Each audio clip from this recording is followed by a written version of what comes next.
they're not doing as well. Hang on one second. I have to sneeze now, which is great.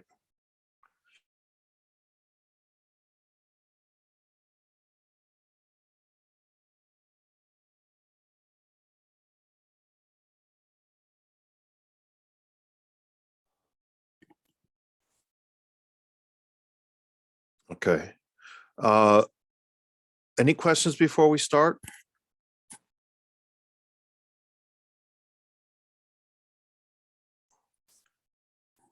You actually there? Yeah, we're here. I can see you, but I can't hear you. Oh, you can't hear us? No, I can hear you if you say something, but it's just you, Sam, who's piping up. So let me get to the questions. We had a very good discussion this morning, especially because we were able to talk about political tension in the U.S. during this period that we're talking about, obviously, and try to compare it a little bit to the political tension that we're seeing in our country now. And oh, whoops, I went to the wrong page in Canvas. Sorry. Sectional crisis needs to go to the top.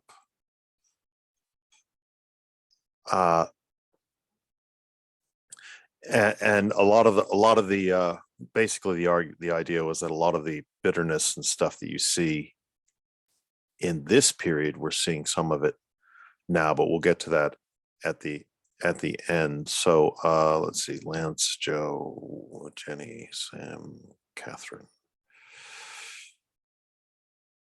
Catherine, you've got question one out of this group. I think see you and Sam. I should split you two up so that we have more. I was gonna say, I'm like, I can start off the first question. Okay, go ahead. Okay, so the biggest questions kind of arose as to whether certain lands should be slave and whether certain lands should be free. So I'll kind of start this off and then let Sam kind of take over. Okay. So they started with the Northwest Ordinance, so it banned slavery north and west of the Ohio River.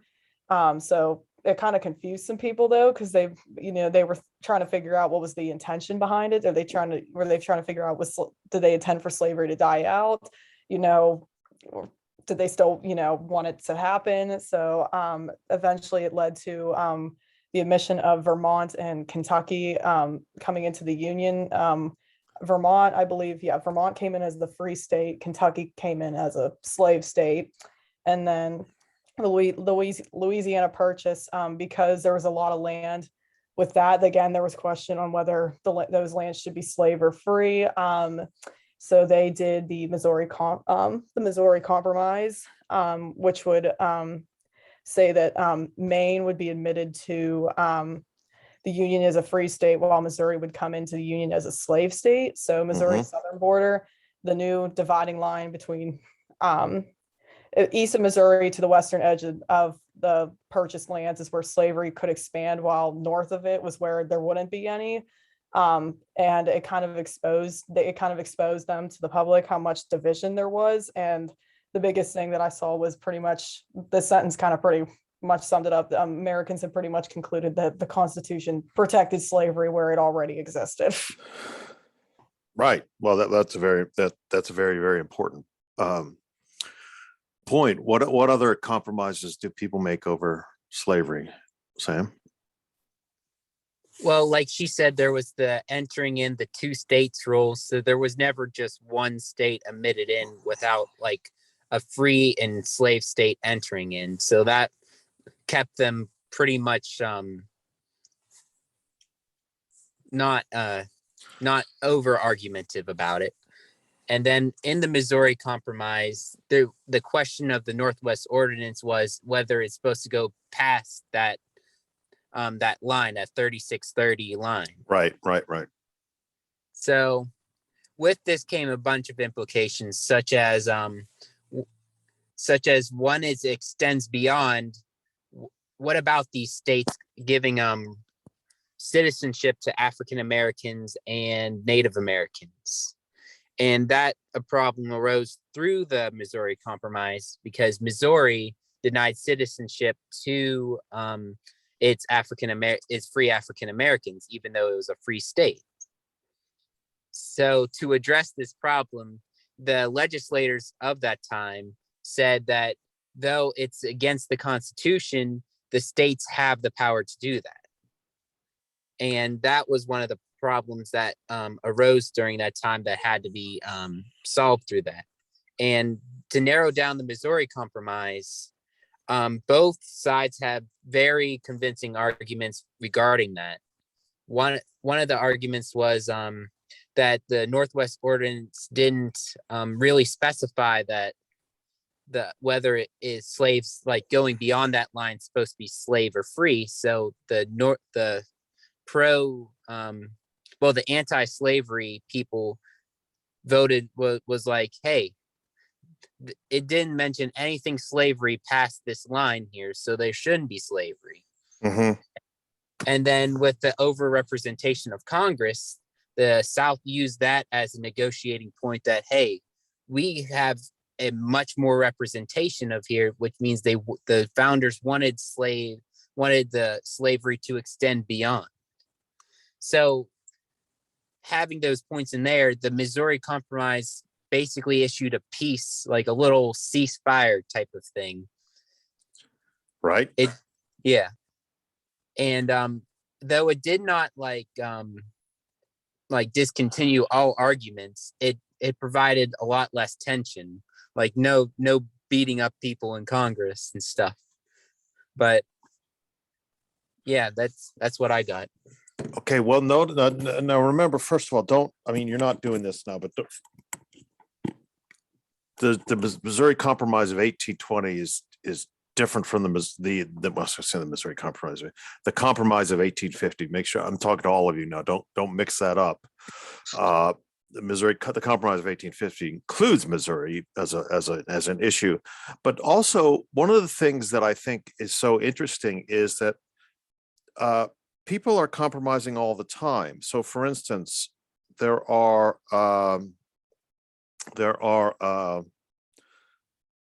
like the Fugitive Slave Act, right? That's put in over a lot of northern objections. That's then strengthened later on. There are a lot of different ways. They're the big headline things that you're both talking about, but there are a lot of different ways in which,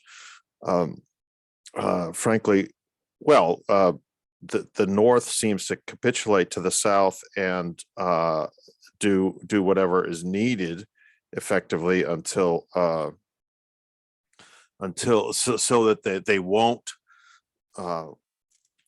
revolt or they won't secede.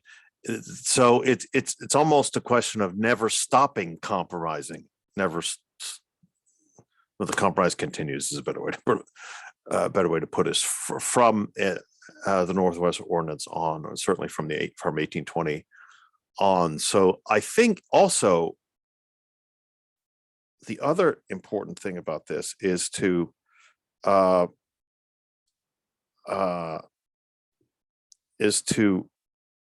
remember that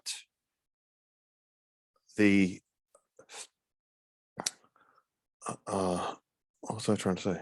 Oh, sorry. As things move along, all these compromises seem to be ways of delaying war or stopping the country from splitting apart, or all kinds of things. But really, what they end up doing is just intensifying feelings about slavery. So no one's ever happy completely with the compromises. So Northern abolitionists become more abolitionist, and Northern anti-slavers become more anti-slavers. Southern slave supporters become more pro-slavery by the 1850s. As I said in my recorded lecture, there's that just crazy, ridiculous scene with Jefferson Davis objecting to the helmet worn by the Lady Liberty on top of the Capitol. It just got it was crazy to begin with, but it just got more and more intense. It's almost as if you couldn't have a hangnail without somehow blaming it on slavery one way or the other. So the compromises are kind of like, and I don't write this in your essays because It's not a watertight comparison, but the compromises are a little bit like compromising with Hitler over the future of Europe in the 1930s. The more you do it, the more it seems to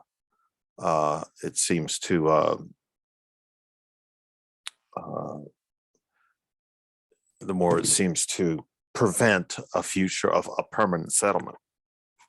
Sorry, that was a extremely lame way of going about talking about that.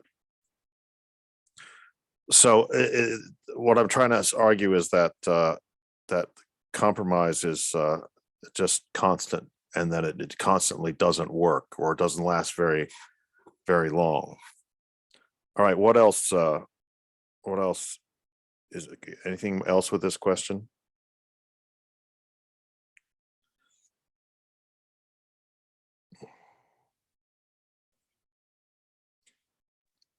All I right, think then. Sorry, go ahead. go ahead, Sam.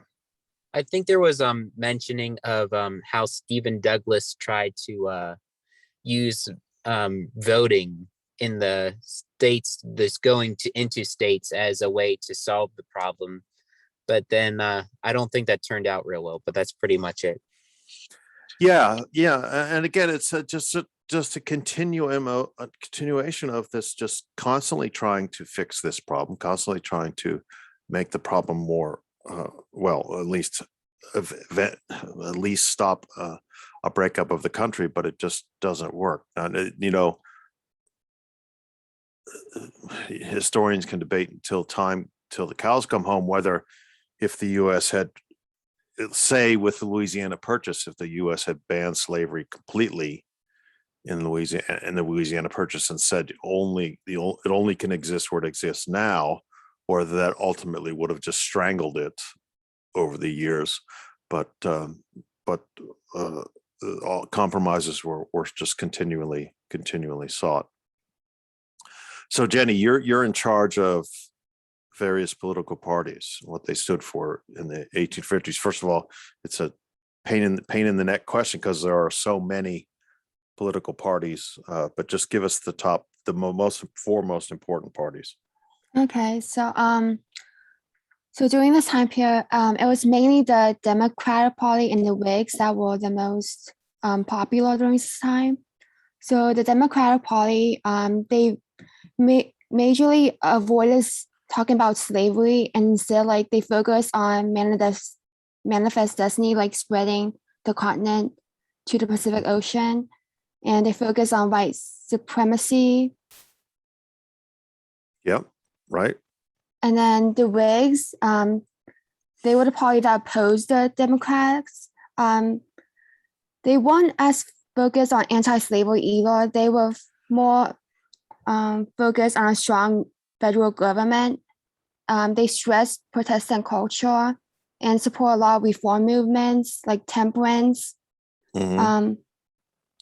And the Whigs did blame the Democrats for not defending slavery, but anti-slavery wasn't a big focus for the Whig parties. And because of that, some abolitionists, like, they didn't see the Whigs did things, and they formed the Liberal Party, Mm-hmm. which was the first party that was truly anti-slavery. Yep.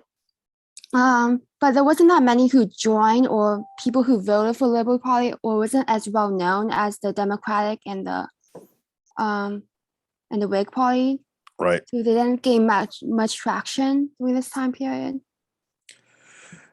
Yeah. What about the Free Soil Party?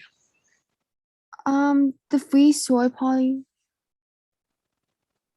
So that was also an anti-slavery party, and that was formed because of the Liberal Party. Like, then they didn't see the Liberal Party gain that much traction, so they formed the Free Soil Party to kind of like bring everyone together and like halt slavery, and they called to end slavery in Washington D.C. and like expanding slavery into new territories. But that didn't make much of a dent either, but it did make more of impact in the Liberal Party. It said that it gained about 4 times more popular vote than the Liberal Party in the 1848 election. Yep. This is because there's a different attitude to how to get rid of slavery between the Liberty Party and the Free Soil Party. The Liberty Party wants immediate abolition, right? Just abolish slavery. Well, maybe not immediate, but it certainly wants the hammer to come down at a certain point. The Free Soil Party wants to strangle slavery by not allowing it to expand to the West, and also by proving that free soil ideology and free soil homesteading and free soil economics are superior to slave economics, so that the slave economy will be shown to be outdated and antiquated and unprofitable compared to the free soil, compared to the free soil capitalist economy. So that they both want to eliminate slavery, just that they want to do it in two different ways. What about that? And the Democrats do what? The Democrats they just don't stay one party. Yeah, there was like conflicting views within the Democratic Party, so they splintered to kind of, part of it became the Republican Party. Mm-hmm. And the Republicans were kind of like the Free Soil Party. They didn't want to abolish slavery, but they want to prevent its westward expansion. Yeah. And they stress in the Republican Party languages, they stress the republic, stress the union. That's the most important thing. Dealing with slavery is part of keeping the union together. It's not just an anti-slavery party. Sorry, I keep interrupting you, Jenny, because political parties are my subject, my research subject area, and it continually fascinates me. Sorry, keep going. I'll stop. No, I'll you're be quiet. good. Yeah, and like what you said, like they want to keep the union together, and that was what Lincoln wanted to. Like he was part of the Republican Party. Yeah. Didn't really stress that much about slavery. Like Lincoln, like he didn't talk much about slavery until after he was elected in and realized that the South was seceding, and they had to make that a major issue. Right. Absolutely. And then we'll get to that in question. Question 5. I don't think anybody's here for question 5. Well, Lance, to start us off with number 4. Yeah. All right. So for like a lot of the state conflict that would have caused this, a lot of it was about like slavery, because you got the North that wasn't too big into slavery, in the South they kind of just like accepted it into their culture that it's all right. And then also you had kind of like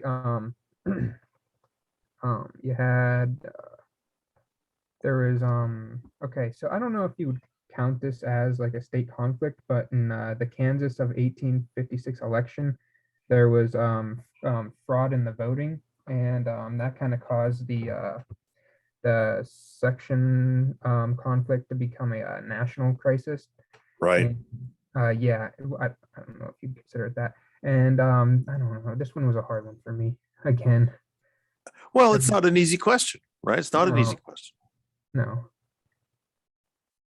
But I did have like a lot of like, I think it was the South had a lot of like, they tried to involve their politics with the religion, and that caused a lot of conflict within the North. No. Yes, absolutely. Yeah. Okay. Yeah. Yeah. Well, one of the things I like to think about, one of the ways I like to conceptualize this is that in a way, slavery starts to increase the language and the rhetoric of states' rights. And what I mean by that is people could defend slavery for all kinds of reasons from the 17 whatever till up until 1859. But what increasingly happens is people in the slave states are defending slavery not only, as we talked about before, as a moral good and what makes great civilization strong and all that sort of stuff, but this is slavery is one of the things that makes me a Tennessean. Okay, rather than just saying believe in just slavery as a regional issue, it's a specific state issue. I'm a proud Virginian because slavery makes me a proud Virginian. Nobody has the attitude that Jefferson and Madison had back in their day, where we're unhappy with slavery, but it's the way things are. It becomes part of state identity, and so you're for Southerners anyway. Your Southern slave states, you're striking at their very identity by striking at slavery. That's what's so key. And unless I'm wrong about this, and I could be wrong, people, this is still the case. Southerners, in my view, have more state pride and are much more, well, frankly, touchy and insecure about it.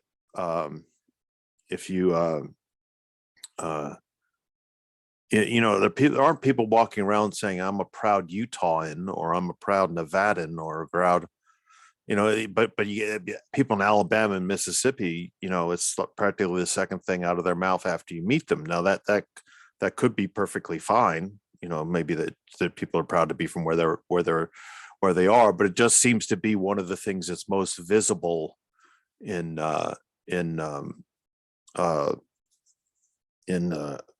people's identity. You just don't have people in California saying, willing to have a bar fight over the morality of California or the morality of Oregon or the morality of Montana. It just isn't like that in other parts of the country. People don't.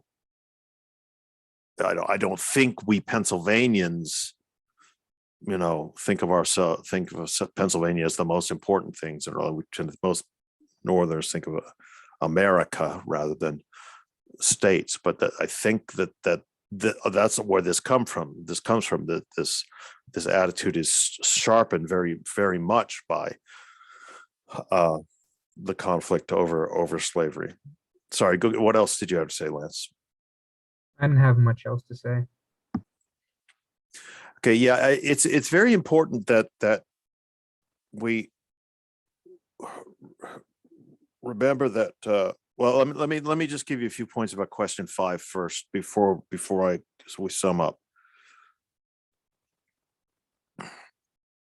It's very important that we don't think that all of the Civil War just boom happens once Fort Sumter is attacked. Okay, it is a process that in theory at any stage of the process it could have stopped.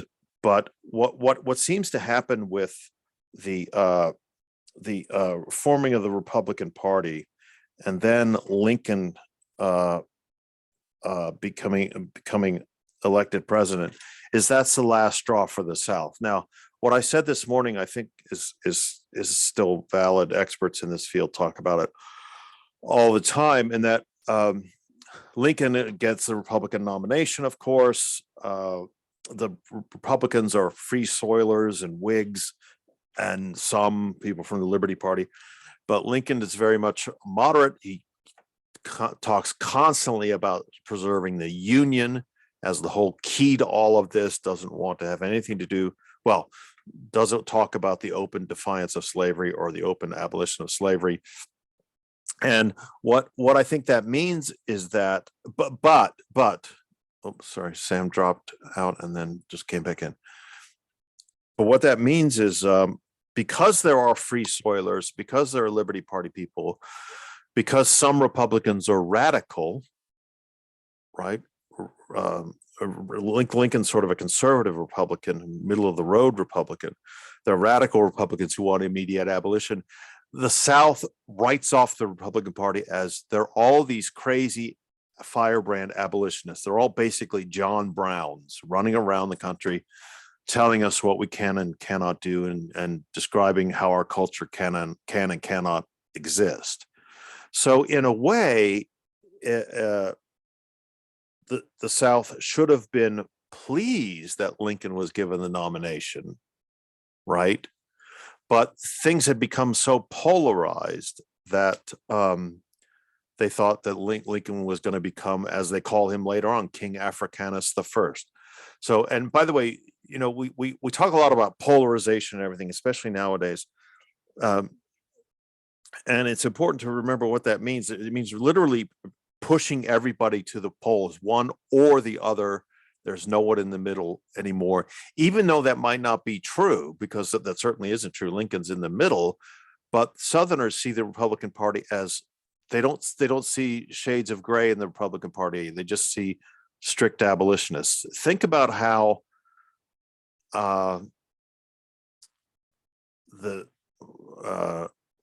let's say the extreme of media on the left looks at people like Matt Gaetz and Lauren Boebert and Marjorie Taylor Greene as, you know, they're the most extreme people in the Republican Party, and a lot of people on the left are saying, well, the whole Republican Party's like that. They're just a bunch of wackos, Louis Gohmert and Gosar and all these people. They're crazy. They're not looking at the shades of distinction in opinion.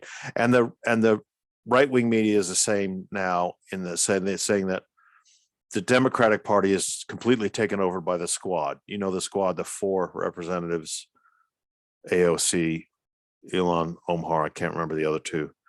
And they're on the sort of the most progressive wing of the Democratic Party. And people say, oh, well, they're the whole Democratic Party is that way. We're all just stampeding towards socialism.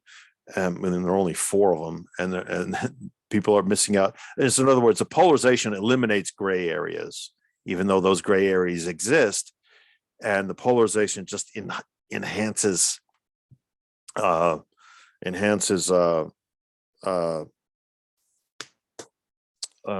sectionalism and enhances distrust. Okay, so that's why I think the election of Lincoln is so important. You know, they didn't fire on Fort Sumter after Lincoln is nominated, right? Which they could have done. They fire on at Fort Sumter after Lincoln's elected.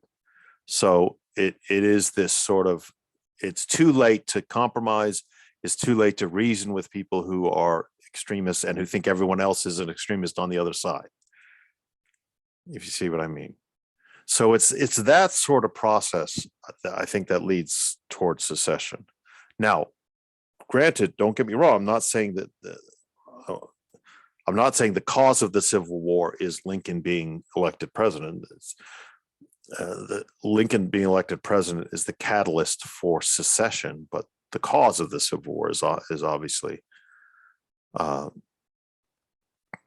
slavery, right? And it's a long-standing cause. It's been going on in the most. It's at its most intense in the 1840s and 1850s. But once Lincoln is elected president, even though he's a moderate, there's no going back, because the South said, "Well, the hell with it. You're just going to elect radicals are going to abolish slavery, so we're going to secede." So that's I think the crucial thing. By the way, don't forget that's the catalyst that Lincoln. But don't forget, and I should put a podcast up about this. In fact, I definitely should put a podcast up about this on your Canvas page. Every state who secedes creates a secession. They're usually state conventions.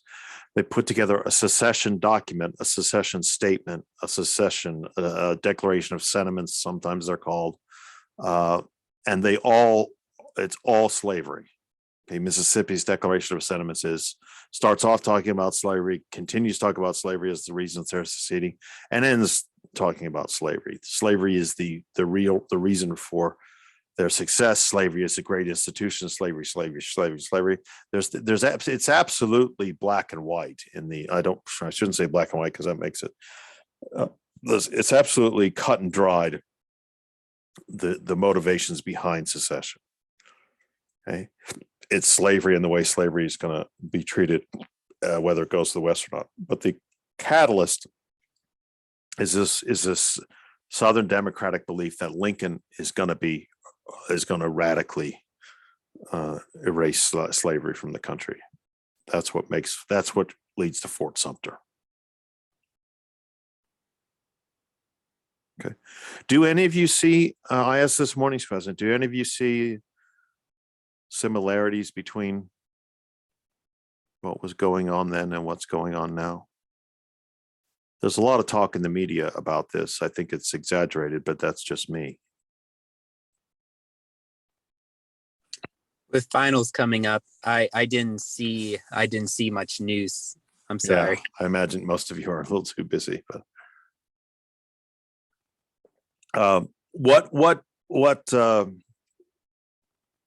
what is happening and what disturbs historians, especially experts in this period, I should put a book in the chat for you here. I probably mentioned her before. This is Dr. Freeman from Yale, who's I think you saw a couple of her videos early in the semester. She wrote a book on violence in Congress on the road to the Civil War in the 1840s and 50s. And essentially what she's arguing is that the thing that comes first, the thing that came first in this process back then was the rhetoric. The rhetoric was extreme, and the rhetoric was violent, and the rhetoric was very polarized. And people are the devil, other people are the devil. People are just absolutely castigating each other, and that leads to ultimately the famous Charles Sumner, Preston Brooks attack on Charles Sumner, and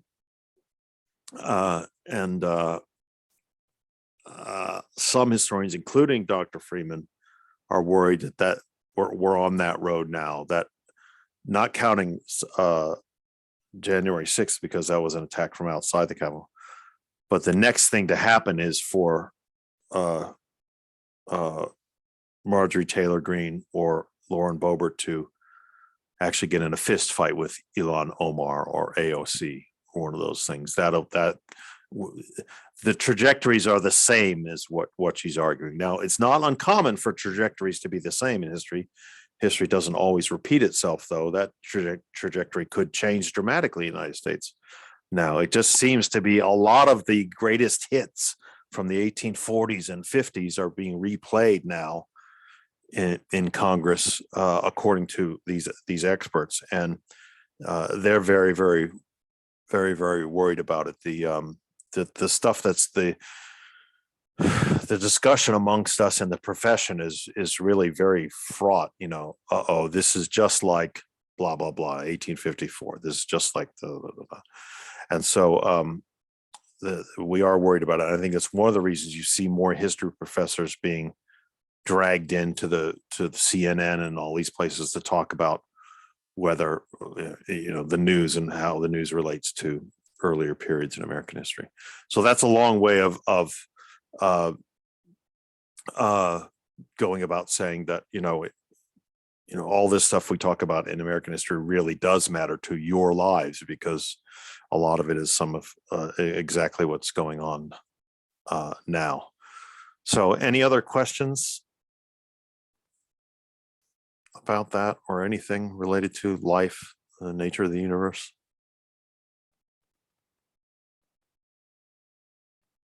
Okay, well, you folks are absolutely acing the course. You're doing very well. You're making these rather short discussion sessions because you've got the answers down very well. So I will see you on Tuesday.